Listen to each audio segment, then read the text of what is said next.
नागपूरच्या गुन्हे शाखा युनिट क्रमांक 5 न 2 वेगवेगळ्या कारवाईत अवैध शस्त्र आणि जिवंत काडतुसांसह 2 आरोपींना अटक केली। खापरखेडा पोलीस ठाण्याअंतर्गत कामठी खापरखेडा मार्ग आणि भानखेडा चौक भागात ही कारवाई करण्यात आली।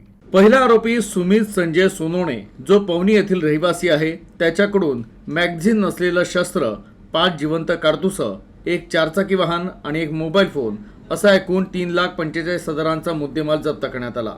तर महाजन नगर टेकाडी येथील रहिवासी झांगूर सिंग उर्फ विकी शरणागत जो महाजन नगर येथील रहिवासी आहे त्याच्याकडून मॅगझिन असलेलं शस्त्र, 2 जिवंत काडतुस, एक दुचाकी आणि एक मोबाईल फोन असा एकूण 1,12,000चा मुद्देमाल जप्त करण्यात आला आहे। दोन्ही प्रकरणात 4,57,000चा मुद्देमाल जप्त करण्यात आला। अटक केलेल्या दोन्ही आरोपींचे जुने गुन्हेगारी रेकॉर्ड असल्याचं सांगितलं जात आहे। तर खापरखेडा पोलीस ठाण्यात शस्त्रास्त्र कायदा आणि बीपी कायद्याअंतर्गत आरोपींविरुद्ध वेगवेगळे गुन्हे दाखल करण्यात आले आहे।